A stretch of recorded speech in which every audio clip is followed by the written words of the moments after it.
Welcome to the chef section of a life that you will be thankful isn't yours. I am actually cooking side dishes for dinner.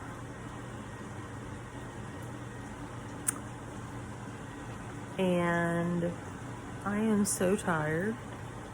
I've been in the kitchen for a little over an hour, simmering, sauteing. Simmer down now. And need a nap. And I was going into, and of course, makes my blood sugar drop. Why? Why?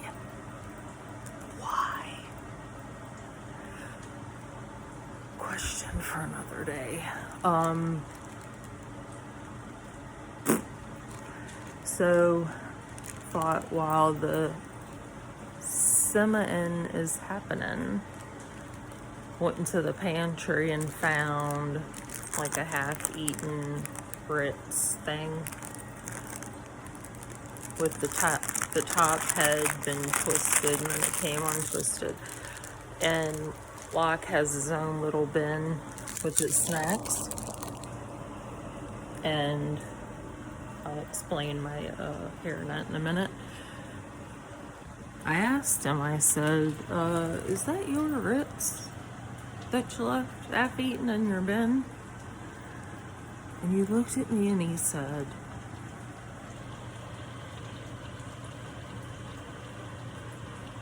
do you even know me?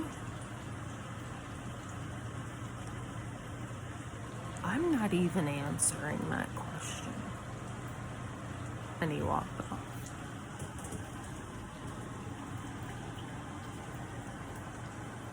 He is me. I am him. The zygote was not a zygote. There was no fusion. I mean, seriously. I need a chromosomal check because when I saw it, he was visiting his grandmother and I knew it wasn't his. And I was just going to chuck it in the garbage, but you never know if the kid saw something on YouTube and had plans for it. So I left it. Then had the nerve to ask the question. Many days of many people were ruined. Anyway, I had an ER visit. You know, withdrawals happen and I gotta see my people, and I never know what is gonna happen when I go. Walking in circles looking for my squash and zucchini. I never know what the reception is going to be like. And I can tell you one thing. And full disclaimer, this is a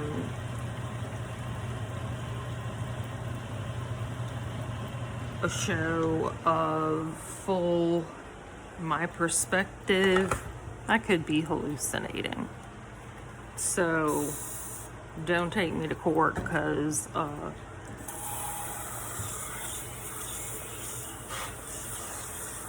could have been roofied and hallucinated all this and whatever. So I never know what the reception is going to be like.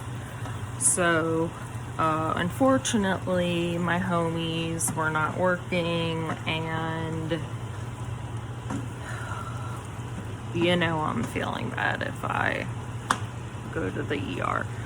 So,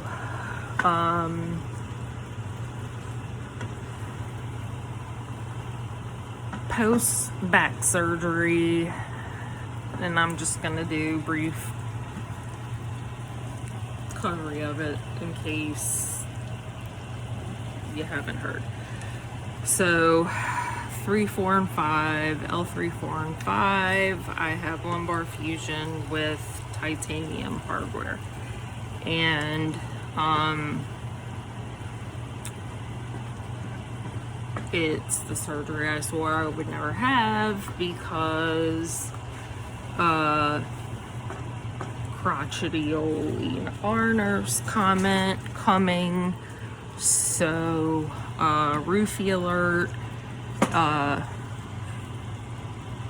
It's a horrible surgery to have because you have nothing but problems for the rest of your life. And I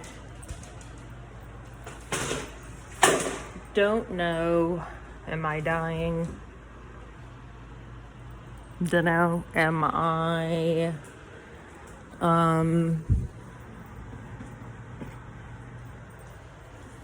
catching a cramp? Do I have another fluid collection? It all feels the same a bit. And my surgeon said, don't ever wait too long like you did the last time, because I waited till I was dead the last time and let my mom call 911. So that always rings in my head when I feel bad. I did wait too long, but only a couple of weeks, and my mom could feel it hurt to breathe, it hurt to move, but it's in my thoracic area, so it's a different area, and the fatigue has set in, so I'm spending more time in bed, and the list goes on and on and on and on. So I'm moving the phone because there's a lot of glare. I told my mom, I said I have to go, I can't, the pain is off the charts. And this is the same expression, whether it's a 10, you know, the pain scale. A 10 is a bear that ripped your arm off. A 1 is a paper cut. Well, the pain scale is crap. We've covered that before. It's crap. I'd rather have a bear rip my arm off than a paper cut. And here's why. If a bear rips your arm off, your body pushes out all these crazy hormones that, I think that's the right word, that numb you. So you have this crazy high that covers you. Paper cut? We call hand sanitizer the paper cut finder. Do you want me to do this? Yeah, I just put it on there. So just saute it until it's soft, or when you think it's edible to your taste. No. Now you can be part of my random thoughts. So the pain scale, I always say you can't use that on me. So it got to the point I couldn't take a deep breath. I couldn't, well, some of those are PE symptoms, but I know it's not a PE. But I know if I say this to the doctor, they're gonna have to work me up for a PE. Well, look at my arms. I don't have veins for a PE protocol. You can't get a line. So first, back to, am I gonna have nice providers? Nurse number one comes in and is kind of mean. Kindergarten, like, she was mean to me. The whole, right, but what are you here for today?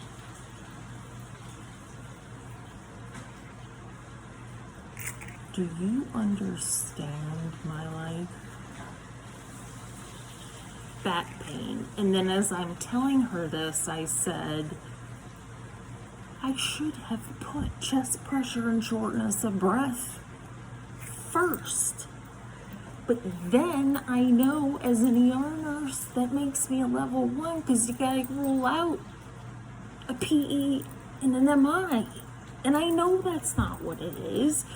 So guess what? I just threw your entire work. Okay. And she gets her and walks out. I'm like,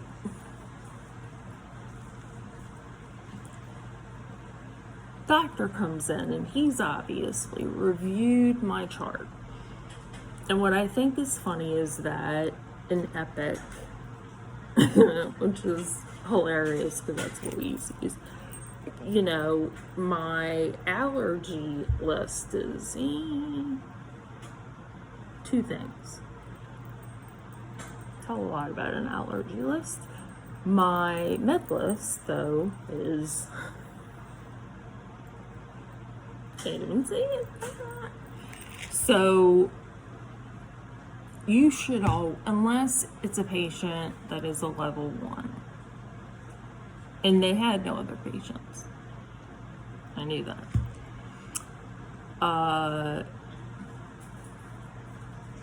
And unless you have a bunch of other patients, you should always review the patient's chart because you see they've been there 18,000 times. Because you got to find out, okay, does this person come all the time because all they want is pain meds? Is it chronic serious issues? I fall in a category of, it's a spectrum of, she could be dying and knocking on death's door, or she need flick an aspirin at her and she's fine. So, and I don't know. Every single time I've been dead, I didn't know. Didn't know. So, once Mimi nurse left, a doctor walks in who had ethereal light upon him walk into the room. And just, he took my heart from the moment he walked in the door. Understanding, kind, didn't judge me because my pain meds are crazy, a sweetheart. And when he sat down to start charting, I said, COVID brain. I said, I had it. And I said, you can use 2 different things. You can call it ADD. You can call it myalgic, the neurological diagnosis. You can call it ME, myalgic encephalopathy. You can call it, or the chronic fatigue syndrome. I said, there's a litany of diagnoses that I have, and I truly have every single one because I said I was the nurse that rolled my eyes when you were faced with some of these diagnoses because it only made things more difficult. I said I take no offense if you have to redirect me. Do it as many times as you need to. I said, I'll start talking about rabbits and squirrels out of the blue when you're talking about something serious. And I said, there are some people who get flippin' annoyed by it, and there are some people that don't. I don't know how you are yet, so here we go. And he said, I do the same thing, so nice to meet you. Redirect me as many times as you want. And that's when my heart melted. So he was a great doctor. And what the whole visit boiled down to was, because of the chronic fatigue syndrome, which is the boo diagnosis, I have myalgic encephalopathy. Oh, you poor thing. I sleep so much that, to your taste, please.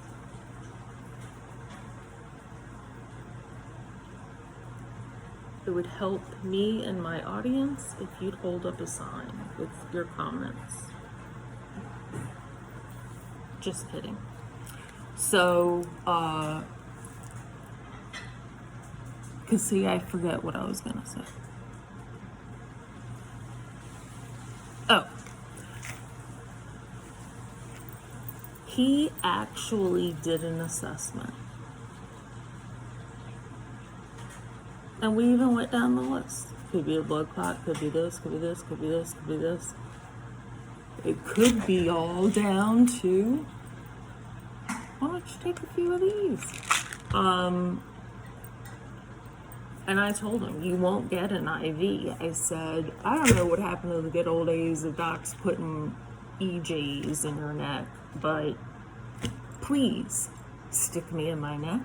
I'll do it for you. Just someone do it. He came up with a game plan. He's awesome. He said, here's how we're gonna do it. And he, like I, thought it was muscular. And I said, please tell me you do trigger point injections. And he said, I do. And I said, please tell me you do them in the ER. And he said, I do. I wanted to cry. Because I knew that's what it was. Muscle cramps. I've gotten them forever. And I've gotten trigger point injections forever. He did 1, 2, 3, 4, and then steroid shot, Toradol shot,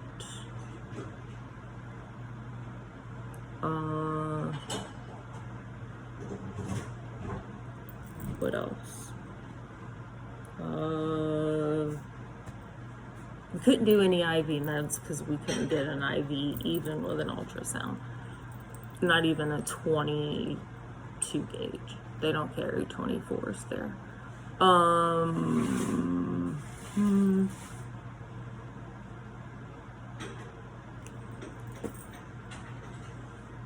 One in my hip. What was that? One in my other hip.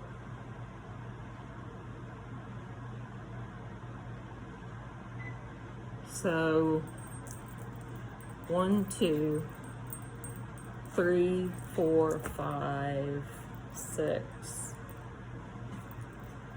7, 8, 9 injections. And I'm happy as a clam because it helped.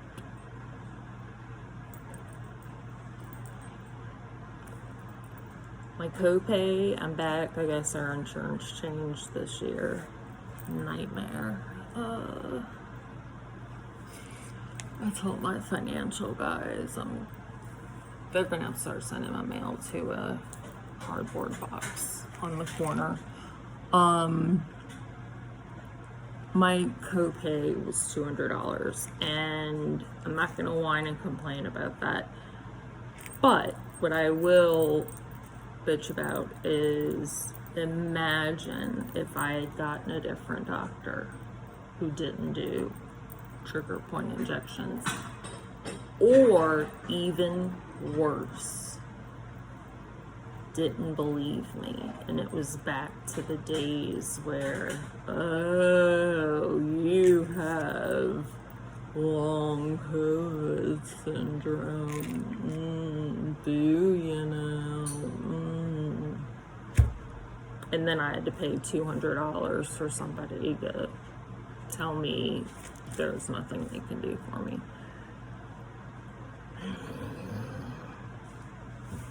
So that's how I spent my Sunday, and what can you do? What can you do? It is what it is. And I am putting so many vibes out, so please, along with me, to this doctor who is fantabulous. When I told him I didn't have a PCP, he went, what? I said, you give me the name of one PCP who will take me. I said, pointed to my mom, I said, she's been with me. They flat out tell me, and my mom jumped in, you're too complicated. They do. You're too complicated, I can't take you. So it's all, I said, it is a full-time job trying to find someone. And then I said, for what? To tell me I need a pulmonologist? Okay, I got one. To tell me I mean, what, honestly, what do they need to see me for?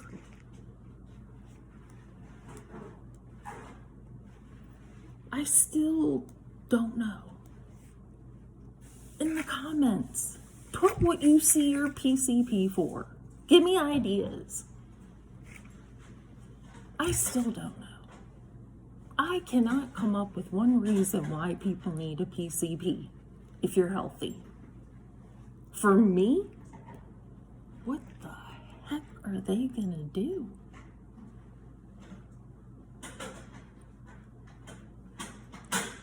Because the appointment's gonna take 3 hours just to write notes. Ugh. Sorry, my brain just shot out of my ear. So, blessings. Hope you're having a great whatever day it is today. And I'm going back for my 4th post-op follow-up tomorrow. I've decided to stay with the same practice, different doctor. Had a lot of thought and meditation on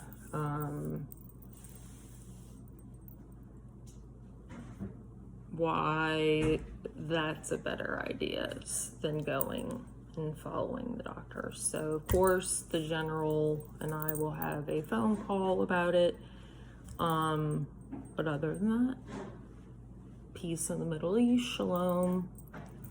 Stop bombing people, please stop. Shalom, and hug your friends and family. I love all of you. Like and subscribe. so people can see this maniac in front of you.